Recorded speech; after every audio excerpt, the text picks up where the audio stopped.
राहतगढ़ का किला डर की कहानियों से नहीं बना है, वह बना है एक रानी की चीख से। एक ऐसी चीख जो मरने के बाद भी खत्म नहीं हुई, क्योंकि वहां आज भी एक रानी दिखाई देती है, पूरी तरह भयानक रूप में, और जो उसे देख लेता है वह कभी पहले जैसा नहीं रह पाता। रानी कौशल्या बाई राहतगढ़ की महारानी थी। उनका चेहरा कभी शांति की पहचान हुआ करता था, लेकिन जिस रात उन्हें धोखे से मारा गया, उसी रात उनका चेहरा बदल गया। उनकी आंखों में नसें उभर आईं, होंठ नीले पड़ गए और गले पर उंगलियों के गहरे निशान आज भी वैसे ही दिखते हैं। उन्हें कहा गया कि राजा बुला रहे हैं, लेकिन बुर्ज पर पहुंचते ही सच सामने आ गया। सेनापति ने उनके हाथ बांधे और बहुत धीरे से कहा, तुमने बहुत ज्यादा देख लिया है। अगले ही पल रानी को नीचे फेंक दिया गया। गिरते समय रानी चिल्लाई, जब तक सच सामने नहीं आएगा मेरी आत्मा यहीं रहेगी। अब जो रानी दिखाई देती है वह वैसी नहीं है जैसी कभी थी। उसका शरीर टेढ़ा हो चुका है, गर्दन एक तरफ झुकी हुई, आंखें बिना पलक झपकाए घूरती हुई।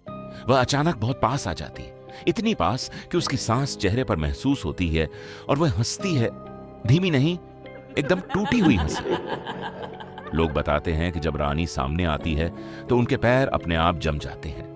वह उनके चारों ओर घूमती है और बार बार पूछती है, सच सह पाओगे? कुछ लोग वहीं बेहोश हो जाते हैं, कुछ लोग भागने की कोशिश करते हैं लेकिन रास्ता भूल जाते हैं। रानी किसी को मारने के लिए नहीं आती, वह इसलिए आती है क्योंकि उसका सच अधूरा है। वह हर इंसान को वही दिखाती है, वह रात, वह बुर्ज, वह धोखा और वह सेनापति जो आज भी उसी किले में कैद है।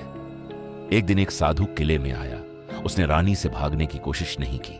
उसने आंखें बंद कर ली और कहा, मैं सच मानता हूं।